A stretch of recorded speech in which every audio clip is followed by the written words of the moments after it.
Okay, let's move on. So we have seen how to perform exotic fermion to qubit mappings that are not simply the Jordan-Wigner one.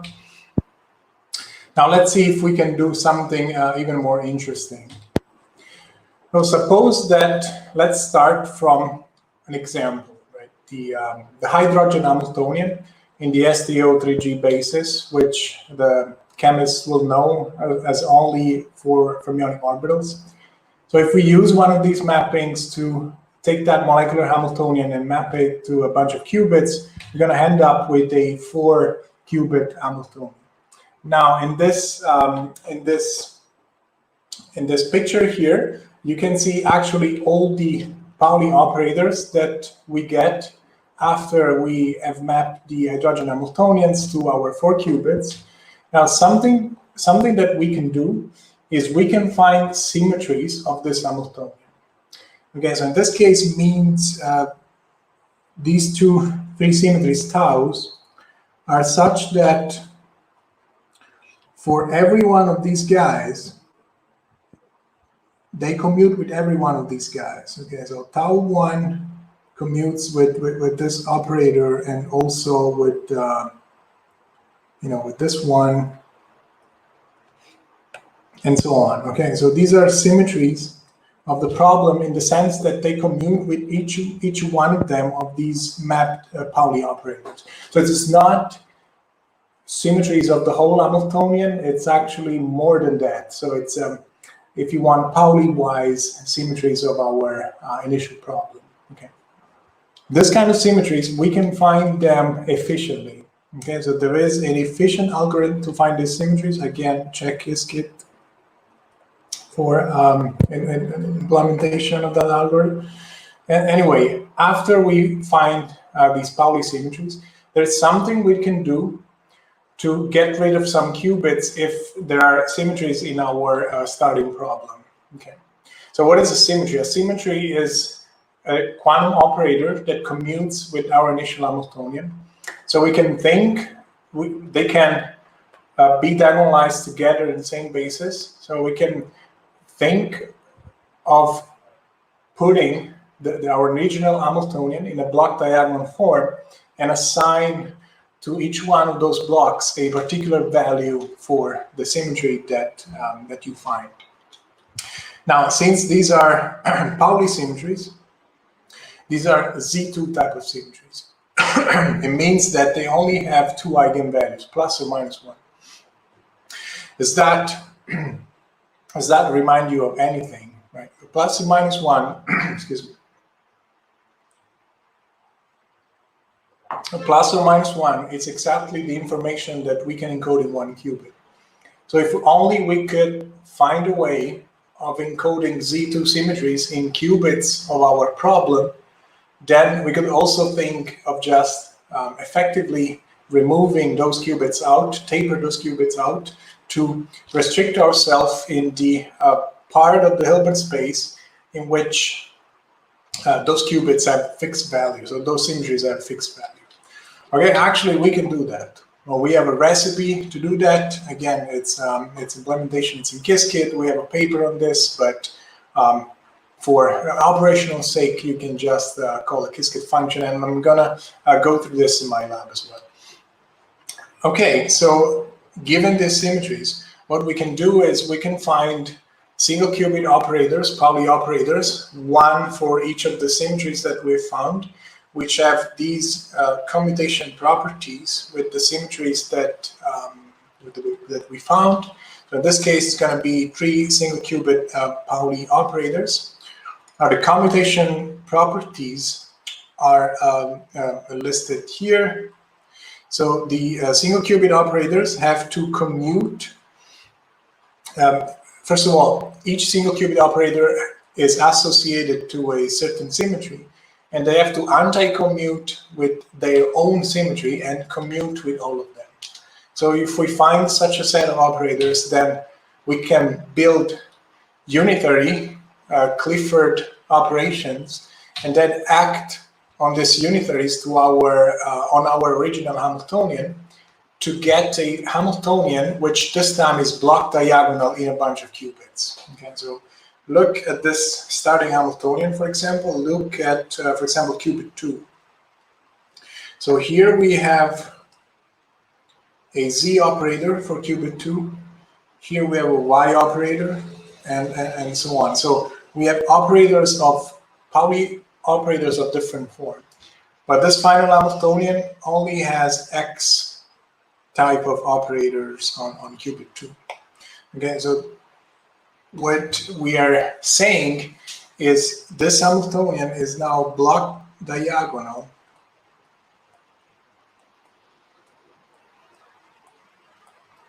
with respect to qubits 2, 3, and 4.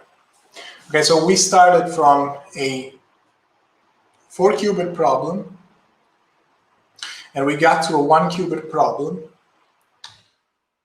only by using symmetries that were present in the original Hamiltonian. And we can scale this procedure up to molecules of increasing size. That's not a problem. So finding these symmetries and those unitary Cliffords, it's an efficient procedure, and we can do that. And this table describes a bunch of symmetries that we found for molecules of increasing size up to 20 qubits. And you see that the symmetries get more complex, but nonetheless, we can find them efficiently and diagonalize them. Okay, so all of this to say that if you have symmetries in your problem, you can take off qubits. So you will need less qubits to encode your original Hamiltonian problem. So this is a great thing for us. Okay, this actually concludes the part on fermion to qubit mappings. I'd like to move to the second part of this class, which is about variational algorithms, so why they work. And then I'm going to give an example of a variational wave function, which is widely used in the community, and list the pros and cons of that variational wave function. So let me start by telling you about the variational principle.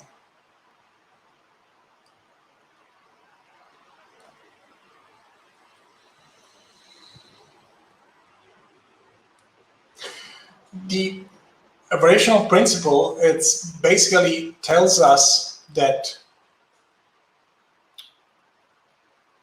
our ground state energy, it's actually so any average energy that we can get on any state that we can prepare for our quantum system, if you want any state of our quantum hardware, is lower bounded by the ground state energy of our system. Okay, so if you want, the reason why that is the case is because you can write any state psi as a linear combination of eigenstates of your Hamiltonian H. So if you want, this is the ith eigenstates of that Hamiltonian, and these are coefficients. So any state can be written this way, and when you compute the action of the Hamiltonian on this state, then you're gonna get a contribution to that action, which is E0, and then you're gonna get higher energy contributions, which come from the components of this wave function psi, which were lying on states other than the ground state.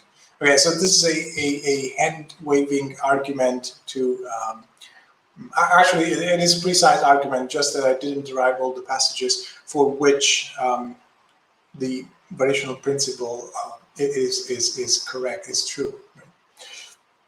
And so what this means practically is that in the space of our wave functions, we can compute the energy of our system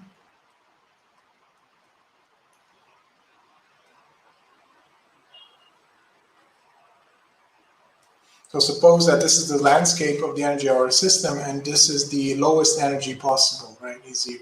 So we're going to have this value of E0 only for the ground state. So there's no other state in the space of quantum states for that Hilbert space size, for that Hilbert space in which H is defined, it has an energy lower than E0.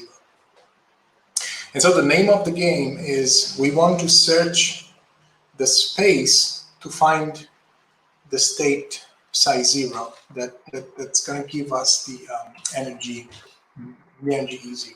Okay, so this is the idea of the variational principle, and we're going to use a quantum computer to search in this space here. Of course, now this is a simplified picture, so the space of quantum states is not really one-dimensional, but this is just to let you get the idea. Right, so let's explore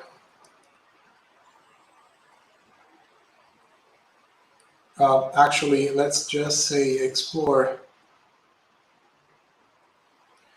all the states psi, states psi till we find the energy E0. Right? So how do we explore the states psi on a quantum computer? So one way of doing that is to parameterize the wave functions psi with a bunch of parameters theta, and to assign these parameters to gates of a quantum circuit. This is the idea on which the variational quantum eigensolver VQE is based on. So let me just do a trivial example. So if I have 2 qubits, and suppose that this is a circuit that prepares a certain quantum state.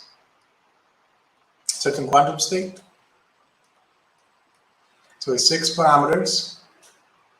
Then at the end of this circuit, I measure these 2 guys, and by inferring these measurements with somehow a more or less involved process, I can get my energy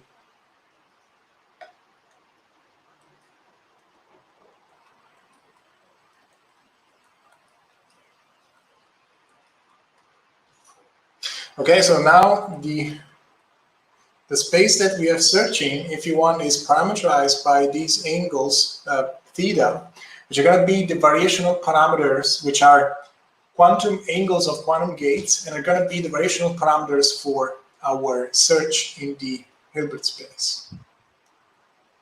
And again, this is E0, and so finding the ground state of the system now corresponds to finding the theta, if you want, 0, for which the execution of this quantum circuit and an estimation of this energy is minimal, right? So E0 again is going to be bounded by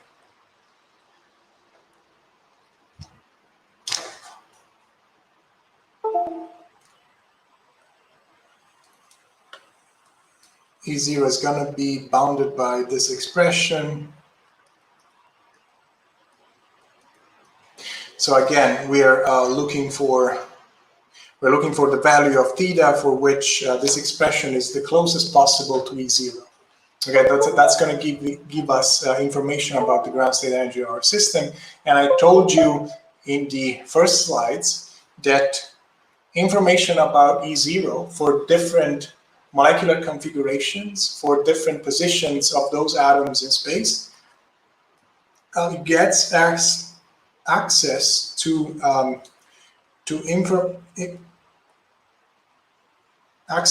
information such as reaction rates. Right? So I hope all of this is coming together somehow. Now you can see how we have a quantum algorithm that it can gives us access to something useful. Right? So, for example, reaction rates through finding of minimal energy states of molecular Hamiltonians. And yeah, this is really a scheme for VQE. This is what happens. And this scheme, if you want, is walking through some of the topics that I've gone through also in this class.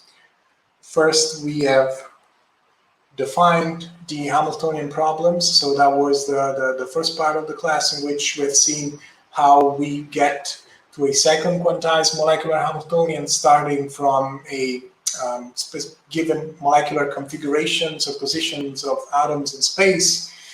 We have seen how to map that problem to a bunch of qubits. Then we have seen also how to prepare trial states on a quantum chip. This is nothing else but this circuit that I've shown you. And then once we prepare these trial states for values of the different values of the parameter of thetas, then we can optimize these thetas in with this feedback loop, right, between a quantum part, which is preparation of that trial state and energy estimation, and a classical part, which is a classical optimization as a function of theta. And then we run this feedback loop a bunch of times. And when we're happy with the solution that we've got, with the energy value that we've got for some particular reason, then we stop the feedback loop and we declare victory, I guess, or defeat, depending on the value that we've got.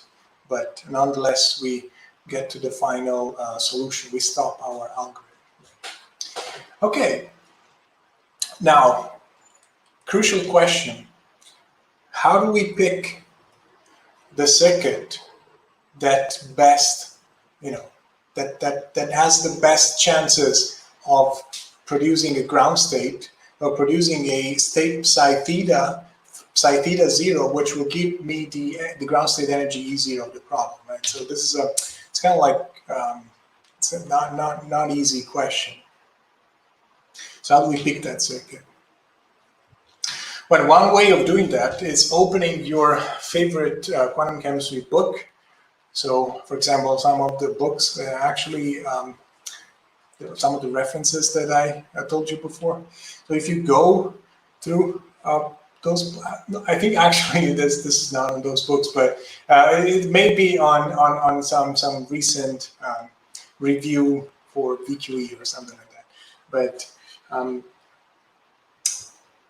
something that people like to use and is a variational circuit, which is inspired from classical numerical computation, is the so-called UCCSD variational ansatz.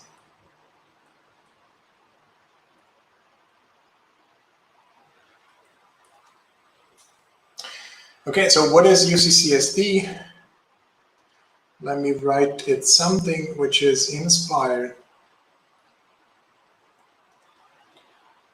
by classical computations.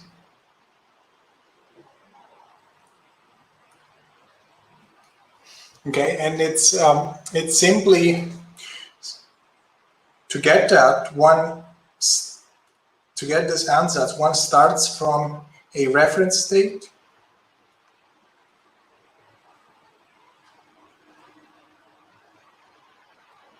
which a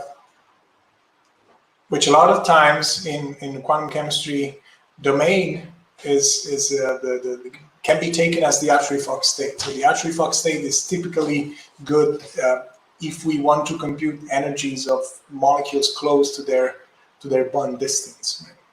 So we start from the Hartree-Fock state, which is actually a logical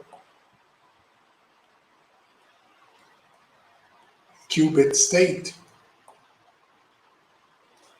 if we use molecular calculations to compute the coefficients of our molecular Hamiltonians. And then we start perturbing this state with this operator. So this is a unitary operator,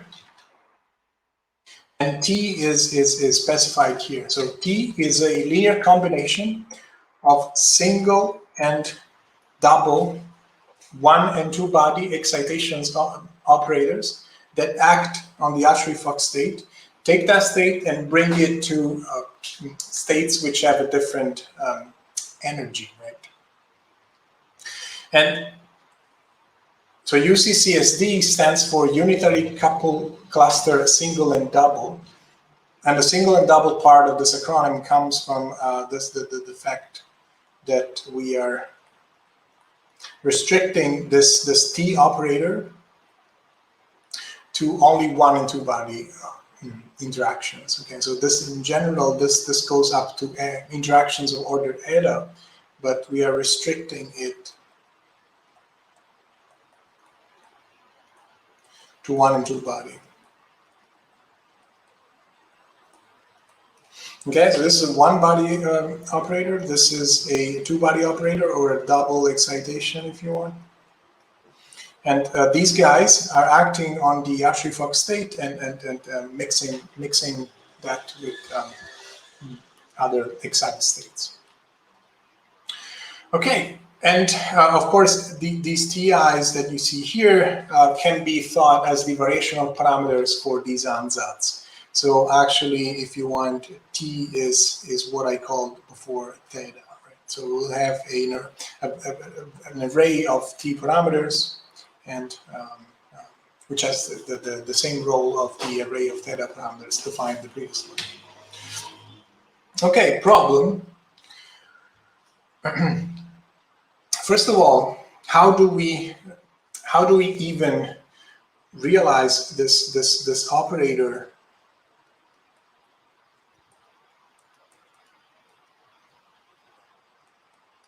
So how do we realize this on a quantum computer? So we need to do two separate things. First, we need to create the Hartree-Fock state. First step. Second step, we need to implement this operator here.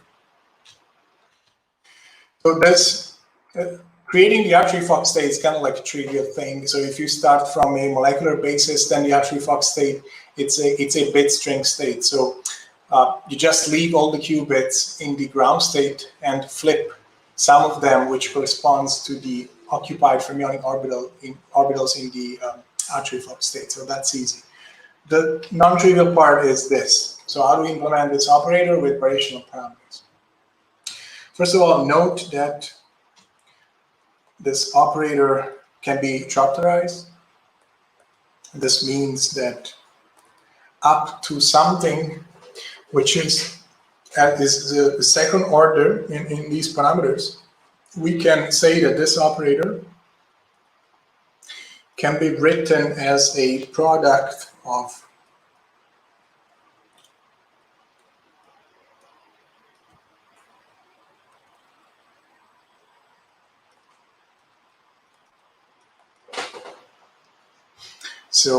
and here the product is I and A.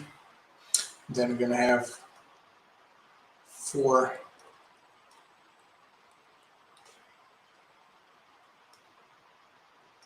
and this is going to have an I and A index, just as in this this notation here.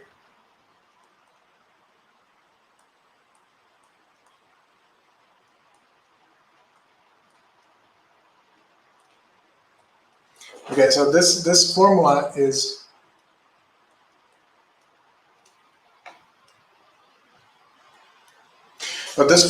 true up to corrections of order t squared over n.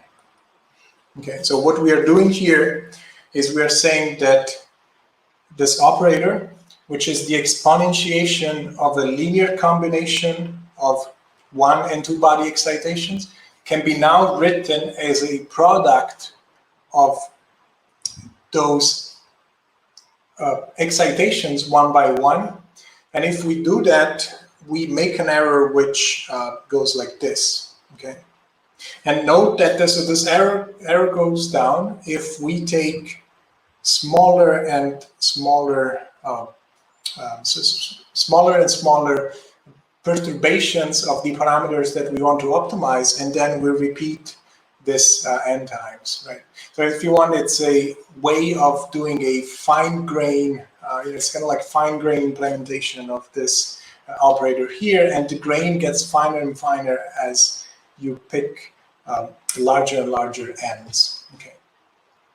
This is a basic formula. There's a lot of literature on this kind of tautorized methods. And for example, one advanced formula is called the Suzuki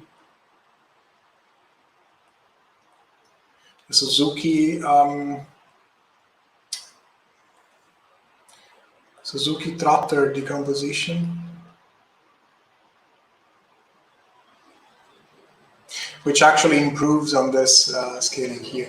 But the take-home message is that the UCCSD operator can be written in some limit as a product of single one and two body exponentiation of excitations operators. Okay.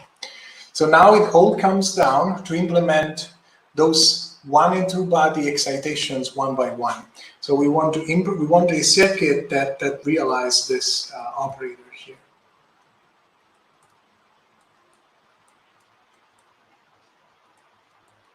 Okay, what is the quantum circuit that does this?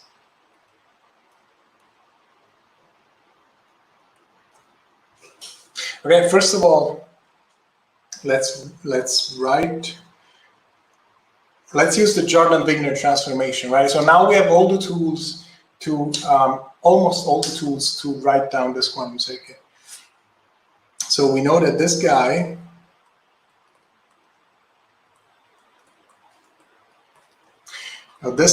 with the Jordan-Wigner transformation, and without loss of generalities, let's suppose that I is less than j. This is going to be equal to T I sigma. There's going to be those tails of sigma z's operators.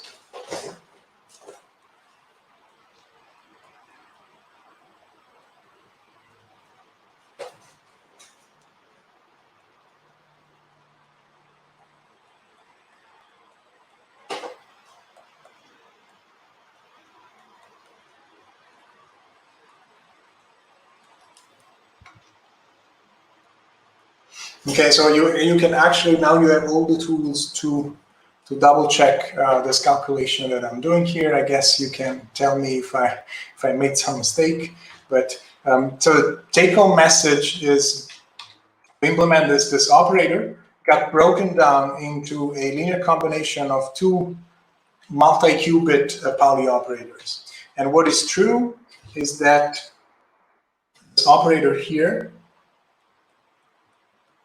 so if you have a bunch of sigma z's, oops.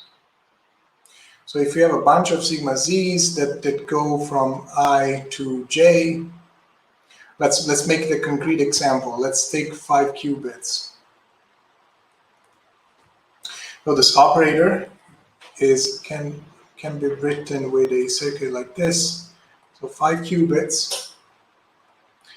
I have a z rotation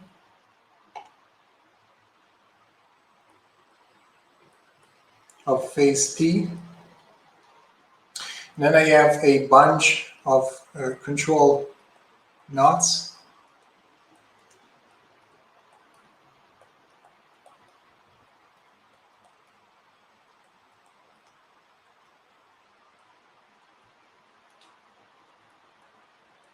Okay, so this circuit actually implements this operator here. And then note that the difference between implementing this guy and each of these two guys is just single qubit rotations. So we only have to map these x's and y's to z operators, which we can do with simple Hadamard gates and phase gates. Okay, So I hope I've convinced you that, oh, and we did all of this for, I just made you the one body, the one body derivation, but all of this can be easily extended to two bodies, just more lengthier calculations.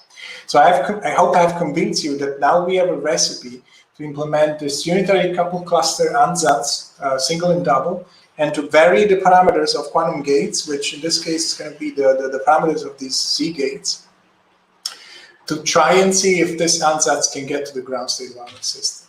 Okay. Now, what is the problem with this UCCSD ansatz?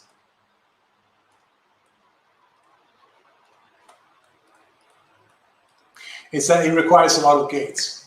That's the issue. So you see, only for one Pauli term here, I had to do this very long sequence of gates. And it gets even worse for the two-body. So that was for one body term. But for the two-body terms, it gets even worse. And you know, about the performance of VQE, you always have this kind of plots as a trade-off, right? So you can increase the depth of your variational wave function, so increase the number of parameters if you want that you have in your wave function, but as a function of noise, increasing the depth or increasing the number of parameters doesn't always give you better results, right? So if we have a very low level of noise, 10 to the minus 6, of course, using a high number of entanglers, it's gonna give you a better solution. So you can think of the number of entanglers here as the number of control knots, gates, or a number of parameters. But if we start to have large amount of noise in our system, then you actually see that what performs better is a variational ansatz, which has very low depth, so very low number of gates and parameters. Okay? And this is a problem that we are faced with every day. So picking a variational circuit, a variational ansatz that gives you the best result. If you have noisy hardware, it's not easy, and it's always a compromise between variational ansatzes that are easier to realize on quantum hardware that have less gates, such as the hardware efficient ansatz that we introduced at IBM in 2017. And some other ansatzes that are guided by physical or chemical intuition, such as the UCCSD ansatz. So we have always this trade-off, right? So performance of depth of the ansatz versus number of parameters. And in general, you have to think that there's no guarantee that any of these ansatzes is going to take you with polynomial time to the ground state energy of your system. Okay, but this doesn't mean that we don't have an exponential advantage in using quantum computers, because we have a memory exponential advantage in loading a quantum state that would have taken an exponential amount of memory to be loaded on classical computers. But still, there is no polynomial algorithm that gets you to the ground state of this kind of problems. And technically, actually, if you're interested in complexity classes, this is a QMA complete problem. And so yeah, you can look it up. I'm not gonna talk about it too much in these slides. All right, so I just wanted to, some few words about optimization.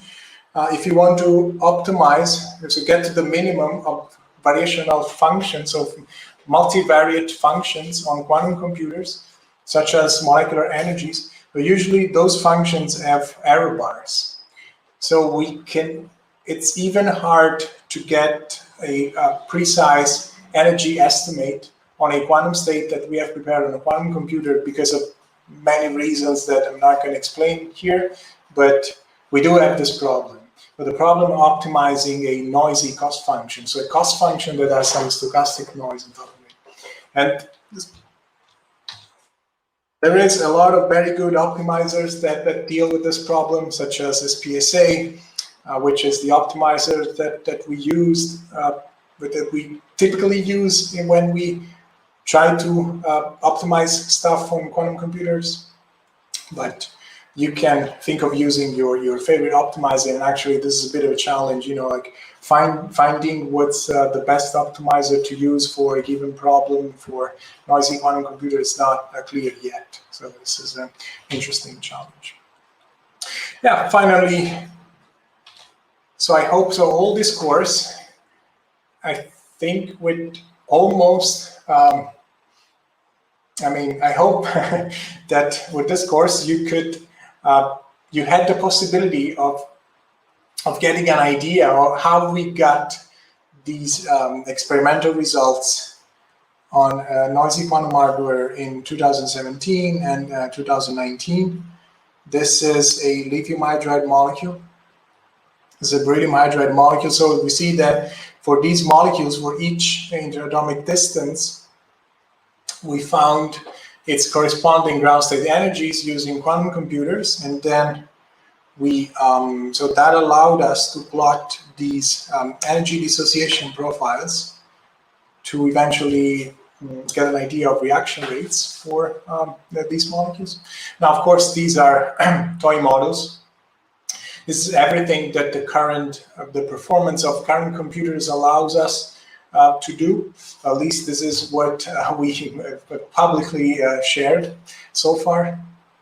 But I mean, I hope that you got an idea of how we were able to get to these results with the material that I've presented you in this course. So, mapping of again, mapping of a molecular problem to a bunch of qubits.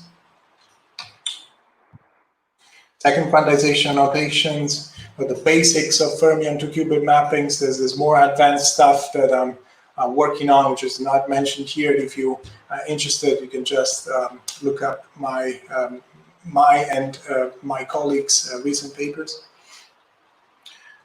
Told you about VQE algorithm, variational quantum algorithms, why they work, popular variational wave function, UCCSD, and if you want, this is a slide with the open challenges, which I'm not going to go through, but only wanted to show you, to tell you that, so the challenges that we are facing in trying to improve this kind of algorithms are many. And there are challenges on software side, but also on the hardware side. Okay, so there is really something for everybody, and there's something, the possibility of tackling this kind of problems from many angles, right? So you can improve hardware, but you can also improve software or theory. You can come up with better theory for targeting this kind of chemistry application, if you want.